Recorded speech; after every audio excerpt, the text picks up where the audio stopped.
Buenos días, qué bueno verles. Si desean, les invito a abrir su Biblia de regreso a Juan, capítulo 7. De regreso a Juan, capítulo 7. Como saben, hemos estado en una exposición consecutiva estudiando el Evangelio de Juan, y creo que esta mañana va a ser tan importante como cualquier cosa que hayamos estudiado en el Evangelio de Juan hasta esta fecha.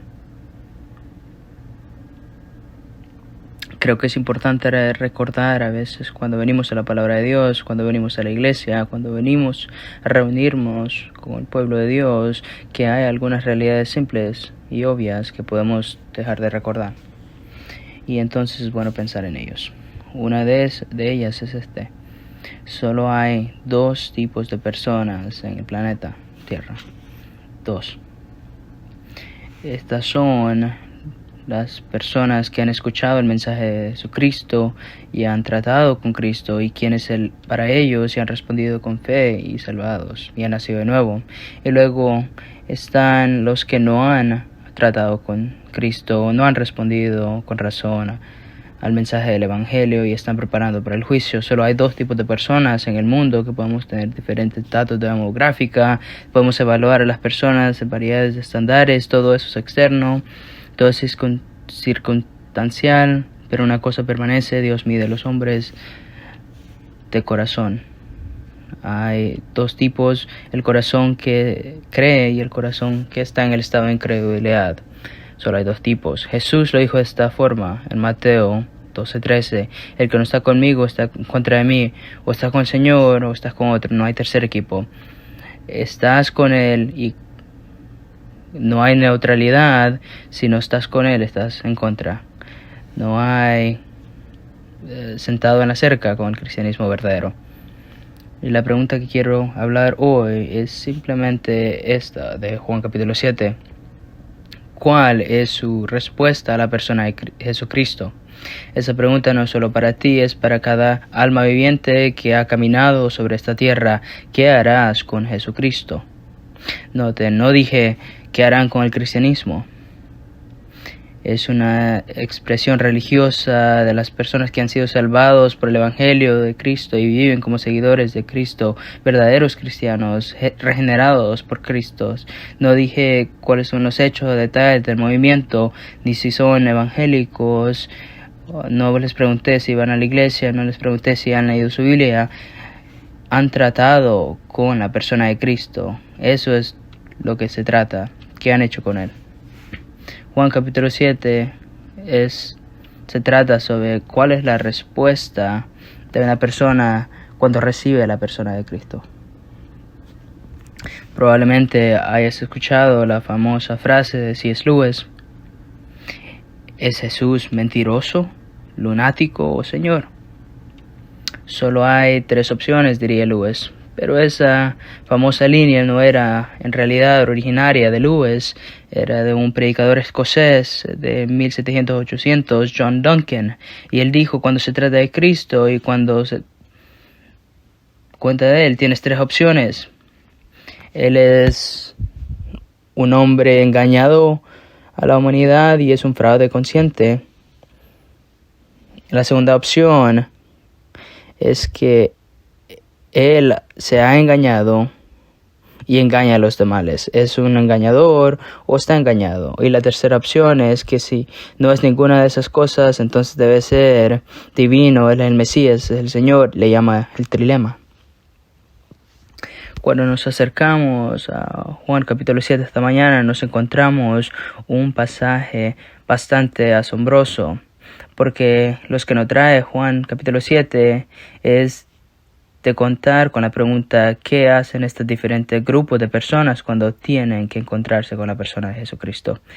Y cuando uno llega a un pasaje como Juan capítulo 7, es muy importante no solo ver el tema principal, qué vas a hacer con Jesucristo, pero es entender el contexto. Si no entiendes el contexto de Juan capítulo 7, este pasaje va a caer muy plano. Como me decían en seminario, el contexto es el rey, el contexto es el rey, el contexto es el rey. Entonces, cuando llegamos a Juan capítulo 7, donde nos encontramos en la vida de nuestro Señor, Y a medida que descubran dónde nos encontramos, verán este pasaje que cobra mucha vida. ¿Te recuerdas? Acabas de salir de Juan capítulo 6, donde Jesús estaba en Galilea. Y en medio de Juan capítulo 6 y Juan capítulo 7 hay 6 meses de brecha. Si te fijas en Juan capítulo 6 dice después de estas cosas. Si no lees lentamente y miras el contexto, no te das cuenta que estas cosas de las que está hablando es los 6 meses entre la Pascua, donde Jesús estuvo en Juan capítulo 6, en la Pascua en Galilea, y ahora 6 o 7 meses después, está en septiembre, octubre o este mismo año, y noten, hay una nueva fiesta que está sucediendo en el versículo 2. Y ahora la fiesta de los judíos de los tabernáculos estaba cerca. ¿Y qué ha estado haciendo Jesús? Haciendo los últimos meses en Galilea, donde predicó a los 20,000 y había 11 discípulos que realmente le amaban y le decían, ¿a dónde vamos a ir? Y le dijo, bueno, vamos a seguirte. Y después Mateo, Marcos, Lucas nos dice que Jesús permaneció discipulando, cuidando, preparando a la vida de los discípulos después de él. Y luego en septiembre o octubre de este mismo año hay el segundo de los 3 festivales que celebran los judíos. Los judíos celebran 3 festivales anualmente y van a Jerusalén. Y ahora nos dirigimos al segundo festival que está en el calendario judío. Y podríamos decir que este festival tiene un nivel de importancia mucho más allá de la Pascua. De hecho, si nos fijamos en el versículo 2, ahí dice la fiesta de los judíos, la fiesta de los tabernáculos. ¿Qué significa la fiesta de los tabernáculos? Habla del llamado de Dios a la nación que construya pequeños tabernáculos y que vivan y duerman ahí y que por 7 días se recuerdan de la provisión y el cuidado de Dios y salieron de Egipto y los cuidó en la nación y dormían en estos pequeños tabernáculos. Siempre nos ha protegido Dios. Y miran, este festival es absolutamente más allá de la historia judía y la celebración judía, incluso más allá de la Pascua. Pensamos que la Pascua es la celebración más grande, en el calendario judío. De hecho, Josefo, un judío historiador, dijo que esta fiesta es más importante y la estudias en Levítico, Éxodo, Deuteronomio, Nehemías, Zacarías. Todos los judíos quieren venir a Jerusalén para esta fiesta. ¿Qué es esta fiesta? Es un evento de 8 días, lleno de celebración, cantos, comida, disfrute, muchos sacrificios para recordar la fidelidad de Dios. Y luego en el 8º día derramarían agua en toda la calle, recordándoles que el agua es el recordatorio de la provisión de Dios a cuidar al pueblo. No puedes subestimar cuando leas la historia judía qué significativo era este evento. Cualquier judío en cualquier área iba a estar en Jerusalén para la fiesta. Era este lugar donde los judíos debían venir y reunirse. Y lo que es asombroso, amados, Juan capítulo 7 cubre la ventana de 8 días. Vamos a verlo llegar, predicar en secreto y luego predicar al final. Y todo Juan capítulo 7 es una ventana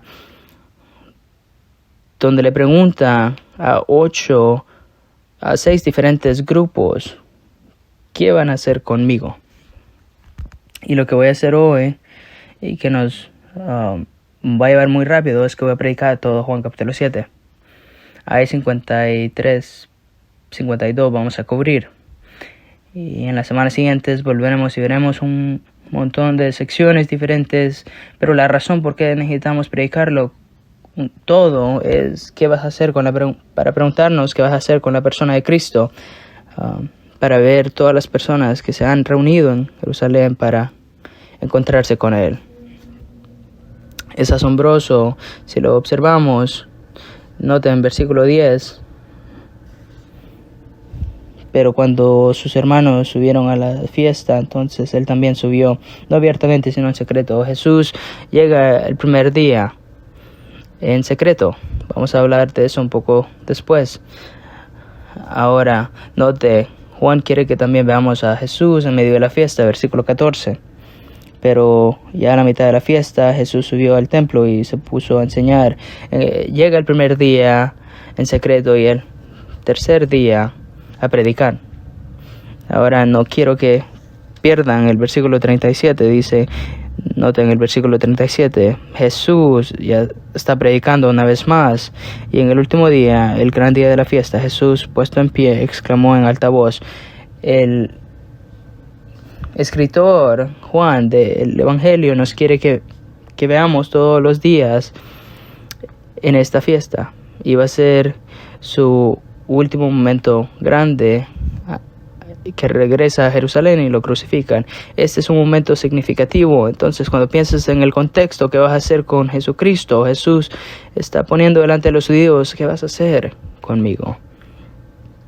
Y esto es interesante. En este pasaje vamos a ver 6 respuestas y 6 partes expectativas diferentes de cómo le responden a Cristo. Les diré de estos diferentes grupos, estos representativos, estos grupos, y luego hay un individuo. Vamos a ver lo que los hermanos de Jesús hacen con la persona de Cristo. Luego vamos a ver lo que hacen los líderes religiosos cuando se les pide qué vas a hacer conmigo. Después vamos a ver los peregrinos, es la multitud, todos los que se reúnen para el gran festival. Y luego vamos a ver a los locales, los que viven en Jerusalén. Luego veremos a algunos soldados. Y luego terminaremos con Nicodemo. Así que cubriré todo esto a medida avancemos. Si estás tomando notas, este pasaje se trata sobre Juan queriendo que veamos las respuestas diferentes de las personas de Jesucristo. Así que aquí está el esquema: 6 respuestas a las personas de Cristo de 6 partes respectivas. 6 respuestas a las personas de Cristo de 6 partes representativas. Yo diría que en esta sola lugar, tal vez una vez o la otra, estábamos en cada uno de estos grupos. Entonces, ¿qué vas a hacer con la persona de Cristo? 6 respuestas. Para el esquema pueden escribir esto. La parte número 1 es: sus hermanos se burlan de él. La respuesta número 1 a Jesucristo es que su propia familia se burla de él. Noten el versículo 1 del capítulo 7. Después de esto, Jesús andaba por Galilea, y todavía está en Galilea, donde ha estado los últimos 6 meses. Dice, porque no quería andar por Judea, porque los judíos procuraban matarle. Vamos a ver eso en un momento. Los judíos lo querían matar. Versículo 2, y la fiesta de los judíos de los tabernáculos estaba cerca, y por eso en el versículo 3 miramos la primera respuesta. Por eso sus hermanos le dijeron, hay que parar en ese momento. Vamos a asumir que hay 6 diferentes representativos, y yo te preguntaría, ¿cuál grupo diría Jesucristo es un Mesías? Podrías decir la familia. De hecho, si lo piensas, cuando lees sus hermanos ahí, tu mente debería inundarse con este hecho, que estos chicos se crecieron con él. Mateo 13:55, sabemos quiénes son: Santiago, José, y Simón y Judas. Así que estos son los medios hermanos de Jesús, los hijos de María y José, que crecieron con Jesús. De todas las personas en este pasaje que deberían de contar con la idea de que este es el Mesías, los que crecieron con él deberían de haberlo conseguido. Quiero decirles, piénsenlo. Esta persona siempre era obediente, nunca desobedeció a los padres, siempre fue amable, siempre tenía disciplina perfecta, siempre hacía sus tareas. La primera vez, obediencia a los niños. Cada vez que se le pedía a Jesús que hiciera algo, honraba a sus padres. Cada vez que tenía una oportunidad para agradar al Señor, lo hacía. Algunas veces pensamos que nuestros hermanos dicen algo a nuestros padres y le dicen, solo piensas que tal y tal hermano es tan perfecto. María podría haber dicho, sí, lo es. María podría haber dicho, Jesús nunca pecó. Quiero decir, piénsalo. María, de vuelta en Lucas, leemos que había creído con Jesús en su corazón y tuvo un gran momento de oración mientras meditaba en el Señor. Tío Zacarías creía. Juan el Bautista, su primo, creía en Jesús. Todo lo que vieron fueron sus señales, sus milagros, su ministerio público. Escucharon a su predicación. De todas las personas que pudieran seguir a Jesucristo deberían de haber sido sus hermanos. Y sin embargo, aquí están burlándose de él. ¿Por qué? Increíblemente triste. Pensé que esto rompió el corazón de María. Ver a los hermanos terrenales, sus hijos, con su hijo Jesús siendo rechazado. Noten en el versículo 3 lo que le dicen a él. Sal de aquí y vete a Judea, para que también tus discípulos vean las obras que tú haces. Y tal vez uno piensa, lo están alentando. No, vamos a ver en un segundo que Jesús le dice, no crean en mí porque amas a tu pecado. Esto no es ellos diciéndole, vea, sigue tu ministerio. Esto es lo que tienen que leer. A Jesús, tú crees que eres un gran Mesías, dice que eres un gran profeta enviado por Dios. Bueno, adivina, la fiesta de los fiestas en Jerusalén, la fiesta del tabernáculo, los judíos van a estar ahí. Si quieres probarte a tus preciosos discípulos y que miren tus milagros, enséñale a todos un espectáculo y enséñales quiénes son.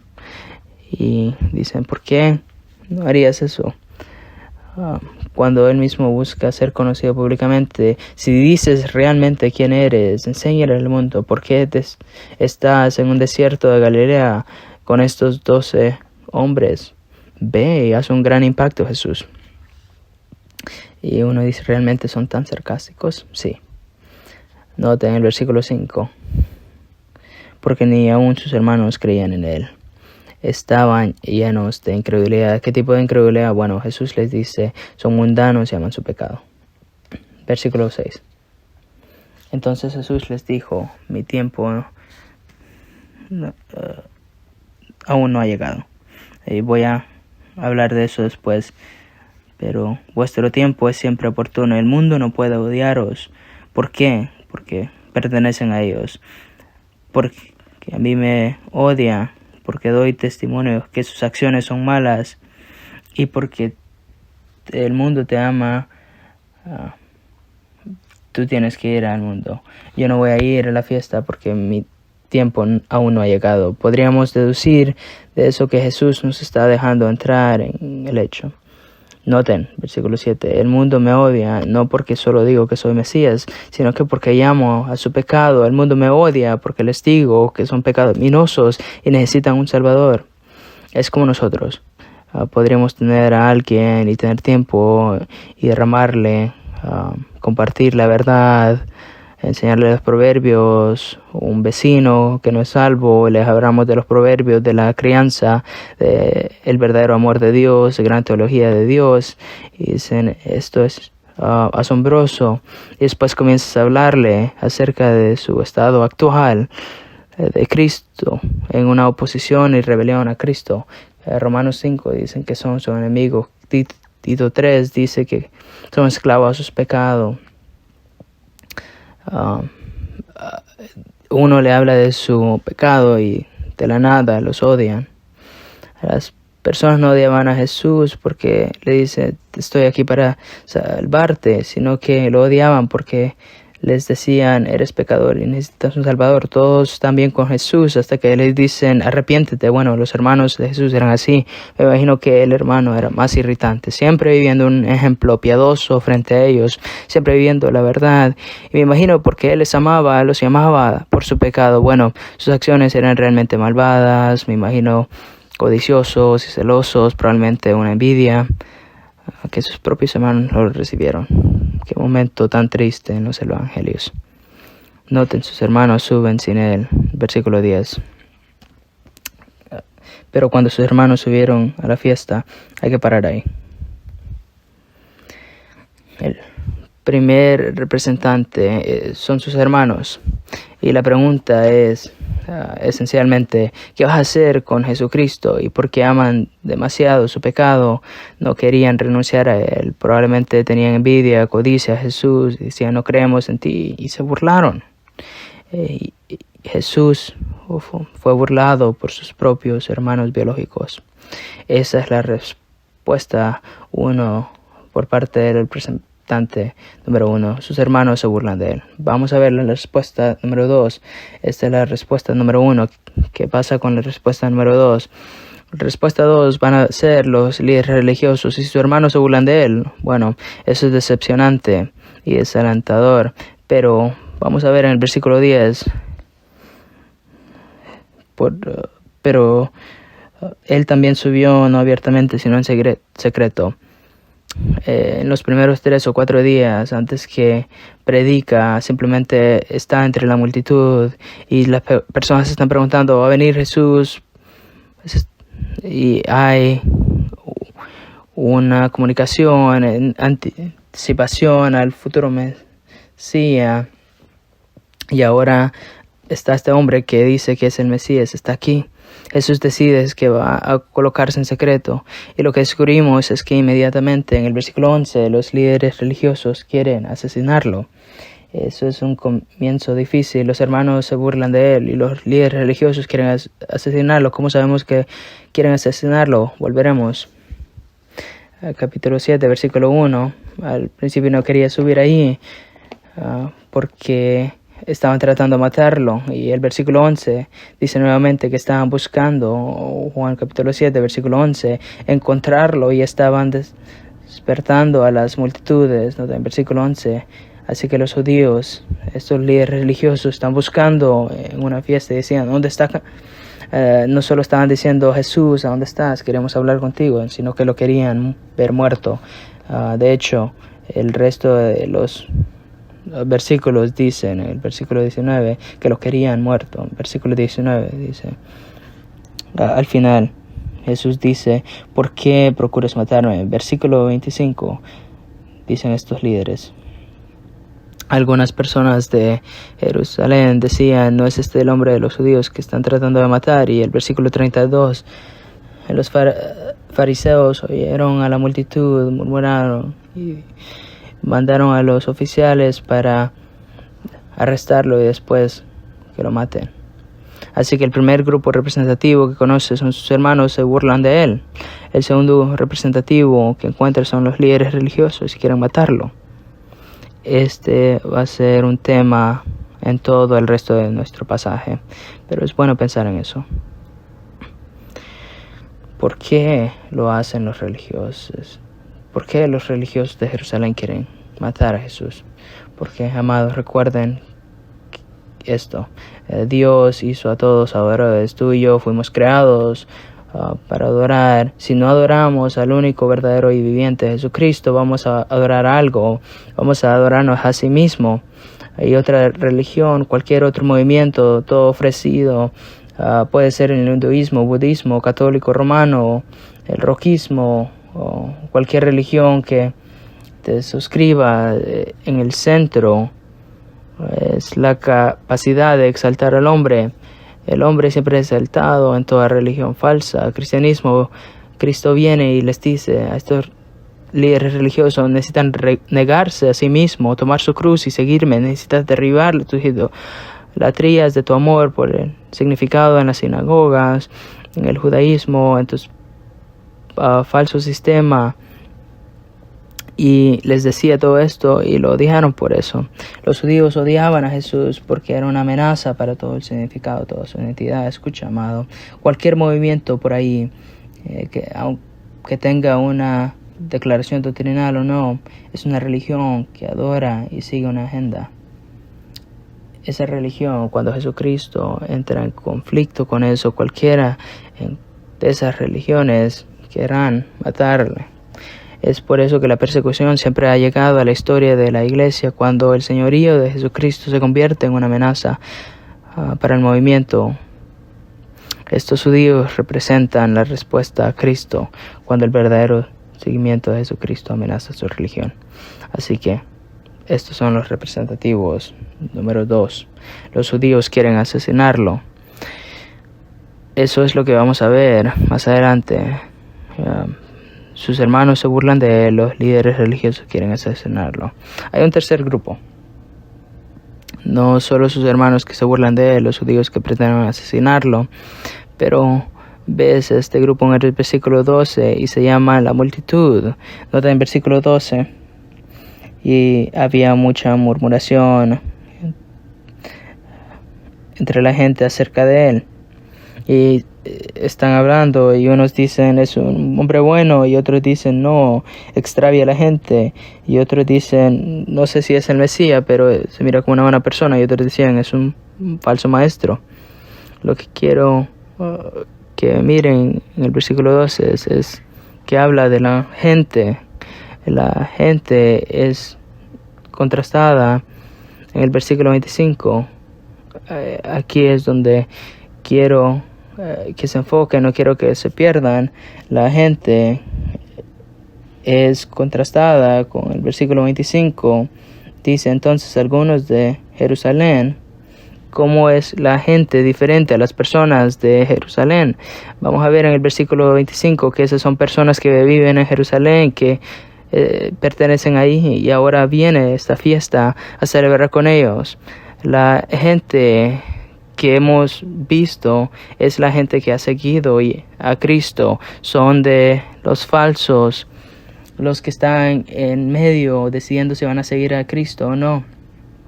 Esos fueron los que estuvieron 5 meses atrás y se reunieron 20,000 solo para decidir si lo van a seguir. La gente aquí en el versículo 12 es el tercer grupo representativo. Y podemos decir esto sobre la gente. La multitud, la gente está dividida. Es decir, que algunos quieren seguirle y otros están diciendo que es un falso maestro, y algunos van a llamarle un demonio. Que nos está enseñando Juan, que no importa si donde estás, si eres un local de Jerusalén, si vienes de muy lejos o vienes de Jerusalén, religioso, miembro de la familia, todos tienen que lidiar con la misma pregunta: ¿qué vas a hacer con la persona de Cristo Jesús? Ninguna persona se escapa a eso, nadie en el mundo se escapa a eso. De hecho, yo sé lo que vas a hacer el día antes que te mueras. Filipenses 2 y 3. Toda rodilla se doblará.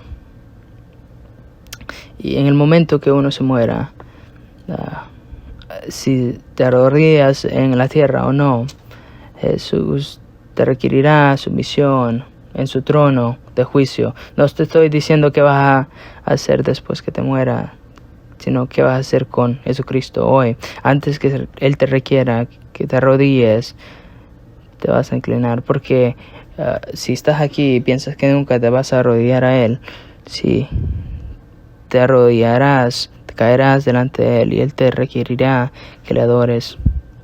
Ninguna criatura viviente creada por la gloria de Dios escapará de esta vida y entrará a la siguiente antes que hayan tenido un momento en el que se exige adorar. La pregunta es, ¿lo vamos a adorar ahora o cuando es demasiado tarde?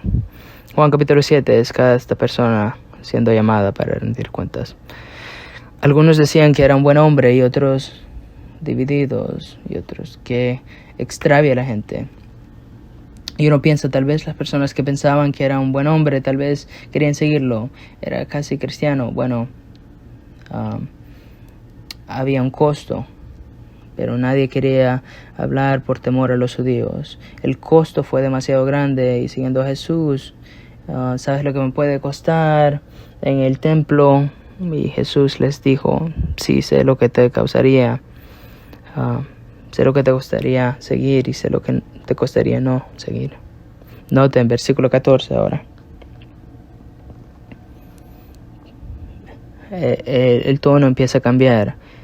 Así que vemos los hermanos se burlan. Vamos a ver a la multitud de la gente en un momento. Les presento estas partes representativas. Los hermanos se burlan. Los judíos religiosos quieren matarlo. La gente está dividida y ahora Jesús pasa de ministerio privado a ministerio público, ¿no? En versículo 14. Pero ya a la mitad de la fiesta Jesús subió al templo y se puso a enseñar. Hasta este punto, durante los últimos 3 días Jesús aparentemente ha estado navegando, escuchando, preparándose para su sermón y tenía mucho contenido. Y entra al templo y se recuerda este segundo partido representativo. Han regresado de nuevo a la mesa, han escuchado a la gente, los líderes religiosos están ahí agitándoles y entra al templo y aparentemente se dirige directamente a los líderes religiosos. Los judíos se asombraron a su enseñanza. Recuerda, estos son los que quieren matarlo, diciendo cómo ha estudiado este hombre, sabe todo eso, nunca ha sido educado. Ellos, llenos de orgullo, dicen, ¿cómo quieres compartir y abrir y enseñarnos el Antiguo Testamento si nunca te has educado? Nosotros hemos ido a las mejores escuelas, nosotros tenemos doctorados, maestros de divinidad, tenemos letras atrás de nuestro nombre. ¿Cómo podrías ser instruido cuando no has sido educado como nosotros? Versículo 15. Jesús les responde, versículo 16.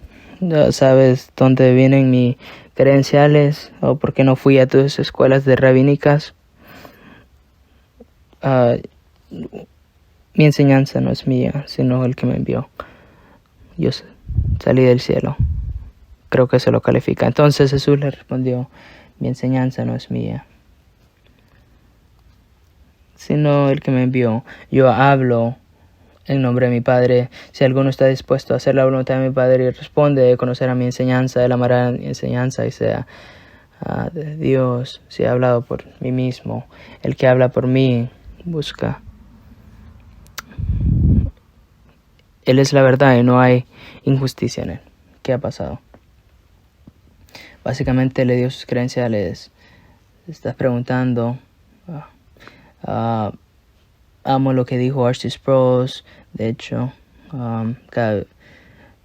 dijo esto en su voz grave y vieja de presbiteriano.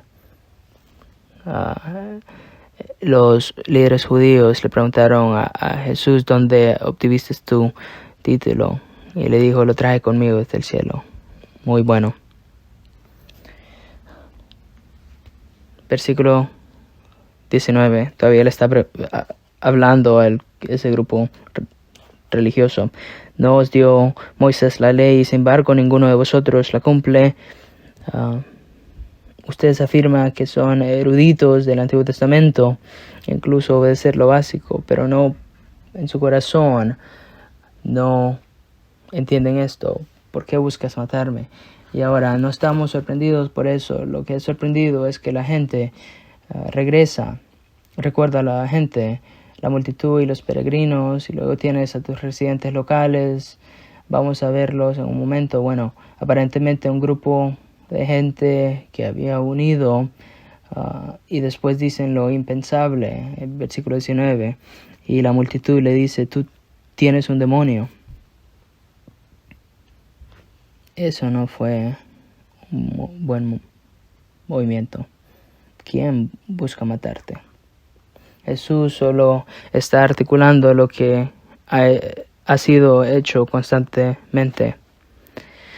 Y había una gente que viajó para la fiesta de los tabernáculos y están alineando con los judíos. Y si quieres pensar de una forma, de la peor forma posible de llamar a Jesús, es llamarlo demónico. Ahora hay un grupo grande que piensan que es un demonio. Y uno se preguntaría por qué hacen eso. Cuando no quieres lidiar con tu pecado y no quieres lidiar con el mensaje, tienes otra opción. Tienes que matar al mensajero. Y si no quieres lidiar con las afirmaciones de Cristo, tienen que atribuir por esto. Y le dice, ¿quién busca matarte? Y Jesús les responde, hice una acción y todos se maravillaron. Está hablando de regreso a Juan capítulo 5, cuando sanó al paralítico. Yo hice una cosa y ahora me quieren matar. Les recuerda de Moisés, y qué corruptos son. Moisés te ha dado circuncisión, no porque sea de Moisés, sino del Padre. Y en el día de reposo circuncisa a un hombre. Y si un hombre dice circuncisión el sábado, ¿por qué la ley de Moisés no? ¿Por qué estás enojado conmigo? Porque yo curo a un hombre en el día de reposo. ¿Por qué mides las personas por medio de tus propias reglas y no de las escrituras?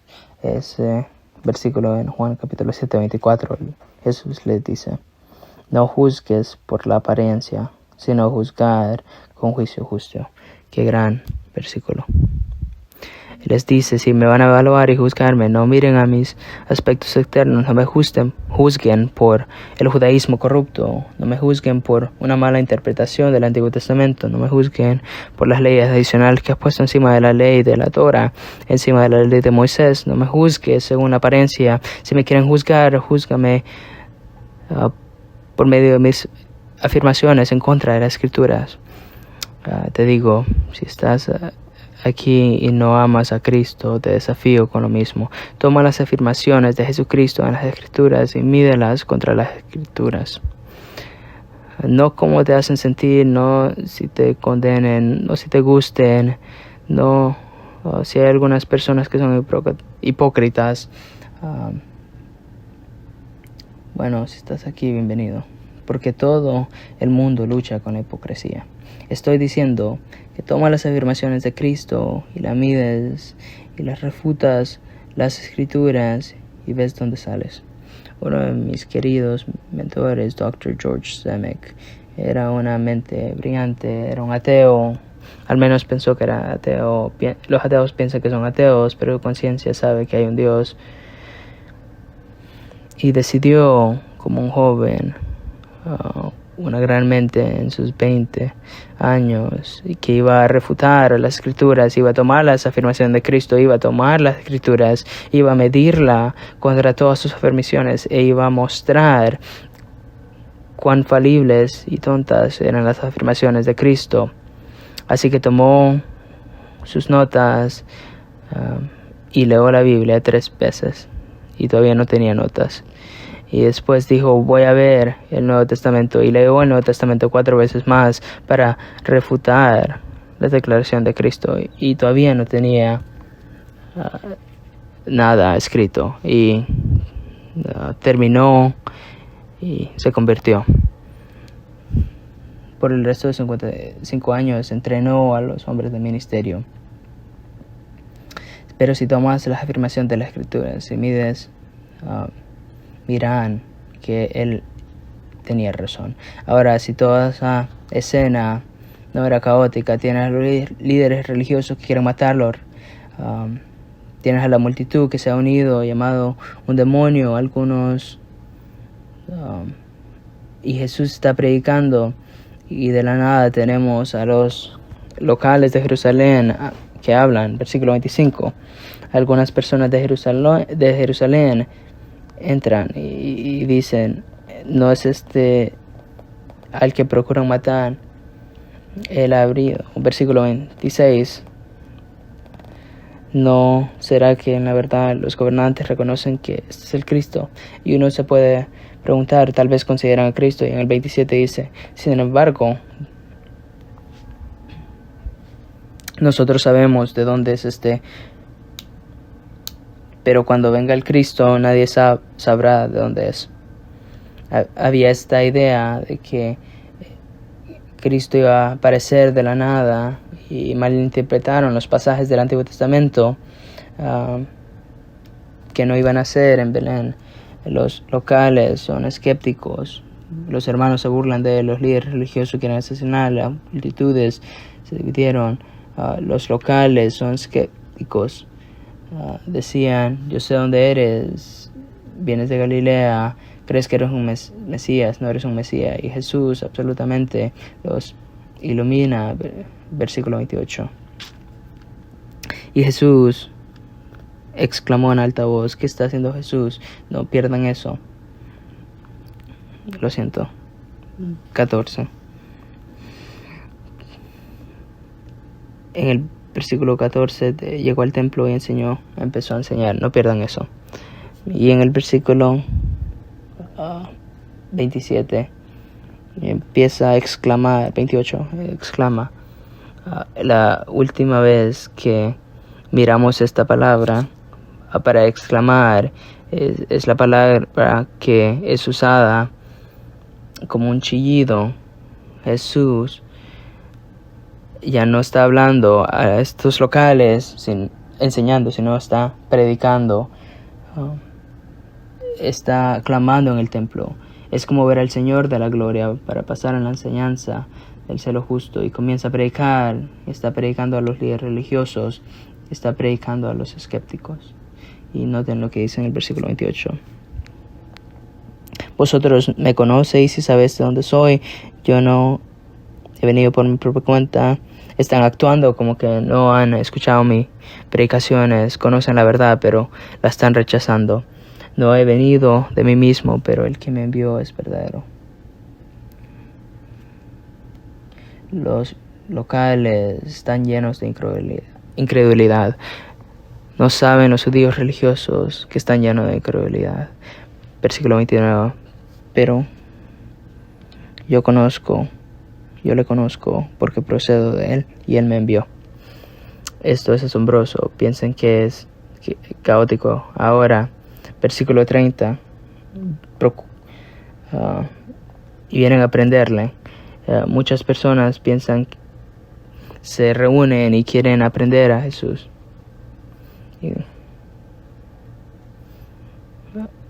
Y noten, el siguiente versículo dice que todavía no era su tiempo y que paró a la gente de agarrar a Jesús. Muchos creyeron y decían, cuando venga el Cristo no pueden hacer más maravillas. En el versículo 31. Ahora tenemos las personas en la multitud que dice, este es el Mesías, él no puede ser nada más sino el Mesías. Y ese grupo le dice, no vas a tomar el Mesías. Y esta escena no puede ser más caótica. Algunas personas piensan que tiene un demonio y otras personas dicen en creencia, no pueden llevarlos. Versículo 31. Tenemos algunos en la multitud que creyeron. Ahora noten, de regreso en versículo 32, la segunda parte representativa regresa. Vemos a multitud, hemos visto los locales, los peregrinos, ahora han regresado. Los fariseos escucharon a la multitud murmurando estas cosas, escucharon que la gente estaba creyendo. ¿Qué hacen las personas enojadas cuando Cristo está siendo más influenciado? Querían detenerlo y mandaron a oficiales para capturarlo. Y ahora tenían soldados para enviarlo. Iban a mandar a los soldados de la élite y lo iban a enviar. Si la multitud van a aislarlo, vamos a mandar a soldados. Eso es lo que haremos. Y Jesús les dijo en el versículo 33. Por un poco más de tiempo estoy con vosotros. Después voy al que me envió. Me buscarás y no me hallaréis. Y donde esté, vosotros no podéis ir. Versículo 35. Y los judíos decían entre sí, ¿a dónde piensa irse que no le hallemos? ¿Será acaso que quiere irse a la dispersión entre los griegos y enseñar a los griegos? Versículo 36. ¿Qué quiere decir esto que ha dicho? Me buscaréis y no me hallaréis.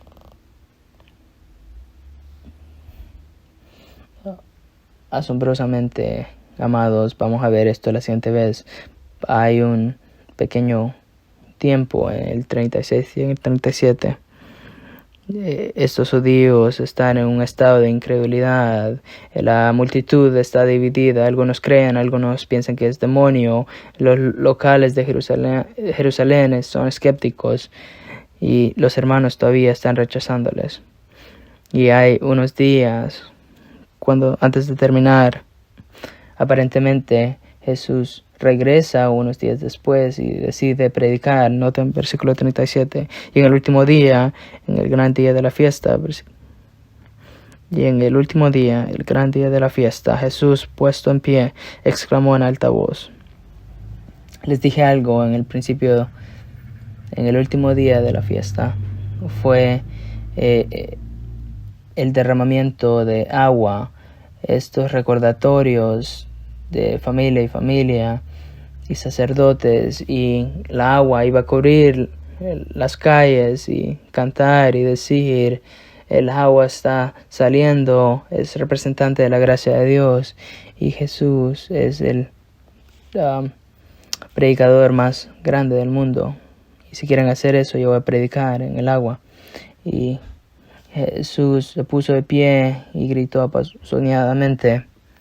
Estaba predicando al aire libre, y dijo: si alguno tiene sed, venga a mí y beba, y reciba agua viva. La escritura dice que fluirán ríos de agua viva. El predicador más grande del mundo, el agua fluyendo en todas partes, viene y dice: si tu alma está reseca y estás muerto por dentro, puedes tener agua viva si creen en mí. Esta es su respuesta. Vamos a ver al versículo 39 en la siguiente semana. Vamos al versículo 40. Algunas personas decían: este es un profeta. Ahora observen versículo 41. Hay algunas personas que están siendo salvas. Otros decían: este es el Cristo. Más personas que estaban diciendo: yo sé lo que va a hacer contigo, voy a creer. Y algunos estaban diciendo: de verdad no va a venir alguien de Galilea. El Cristo no va a venir de Galilea. Ha dicho en la escritura que Cristo viene de los descendientes de David y Belén. No saben su origen, la gente está confundida, en confusión, y hay una división en la multitud por causa de él, y nadie impuso mano en él. ¿Por qué no?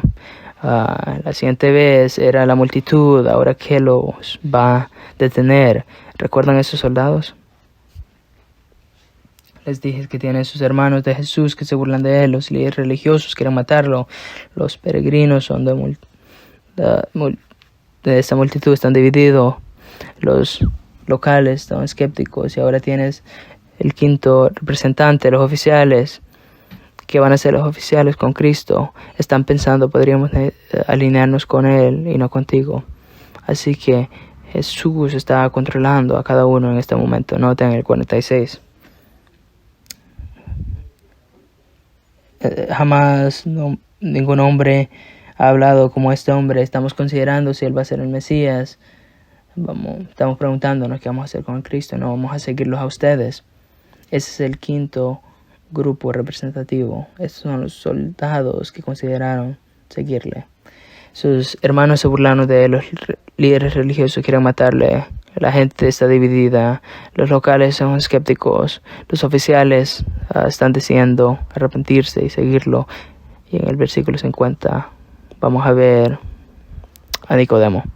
La última vez que vimos a Nicodemo fue en el capítulo 3. Se estaba alejando del Señor, y ahora el representante número 6, Nicodemo, defiende a Cristo. En el versículo 50, Nicodemo, el que había venido a Jesús antes y que era uno de ellos, les dijo: ¿acaso juzga nuestra ley a un hombre menos que la oiga primero y sepa lo que hace? Él está diciendo que hay que medir a Cristo por medio de la palabra. La última vez que vimos a Cristo, él caminó afuera de Cristo, pero ahora lo está defendiendo en frente de los líderes judíos. ¿Qué hace? Nicodemo defiende a Cristo. Y los líderes religiosos dicen: ¿no eres de Galilea también? Si quieres alinearte con él, síguele. Y dicen: ningún profeta sale de Galilea, y ellos están incorrectos, porque Jonás salió de Galilea. Segunda de Reyes 14, 25, Josué 19. El amado Nicodemo aparece. Esos son 6 representantes y son 6 respuestas. ¿Qué hacemos con este pasaje, amados? ¿Qué hacemos con estos 6 partidos representativos? Bueno, pensemos en ellos por un segundo, brevemente. Los hermanos, comienza con sus hermanos, burlándose de él. ¿Qué pasó con sus hermanos? Después recuerdan lo que pasó en la cruz. Juan capítulo 19 está siendo crucificado y Jesús mira a su madre y el apóstol Juan y le dice: María, aquí tu hijo. Y a Juan le dice: aquí tu madre. Y Juan 19, 26, 27, Juan agarra a María. Sabemos que en ese momento los hermanos todavía no eran salvos. Y después dice Hechos 1:14. Hechos 1:14. Después Jesús ha resucitado. María y sus hijos están presentes como adoradores. ¿Y sabías cuáles eran los dos nombres anteriormente? Santiago y Judas. Una vez burladores de los hermanos, se convirtieron en escritores de las escrituras. El libro de Santiago, libro de Judas, es un buen recordatorio para nosotros. Habla de el magnético misericordia de Dios y se convierten. ¿Y qué pasa con los líderes religiosos que quieren asesinarlo? Donde lo vemos, los vemos en la crucifixión. Juan 8:21 dice: son hombres que aman su pecado porque están esclavizados a ella. Amados, si eres una religiosa santurrona, solo ve en una dirección: terminas odiando a Cristo para perseguir tu pecado. Esos son los líderes religiosos. ¿Qué pasa con el tercer grupo? Los peregrinos estaban indecisos de Cristo. 6 meses después llegan a la cruz y dicen: crucifíquenlo.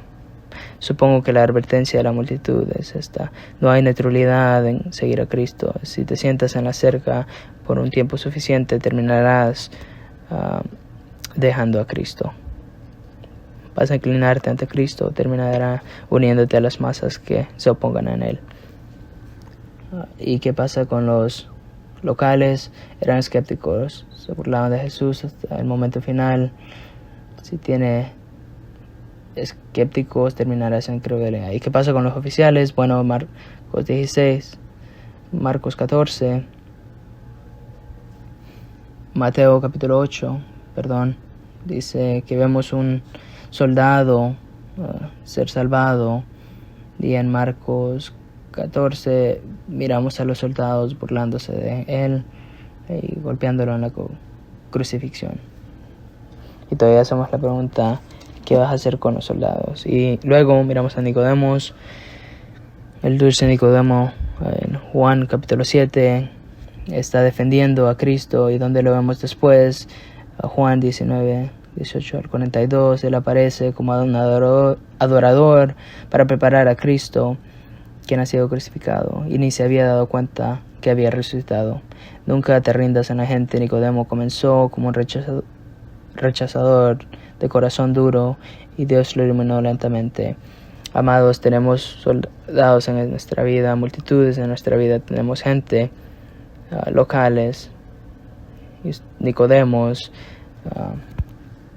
pero el seguir a Cristo tal vez fue increíblemente de fortaleza, de fe a los discípulos, porque estaban presentes con Cristo, pero no fueron mencionados. Hay que seguir a Cristo, amados.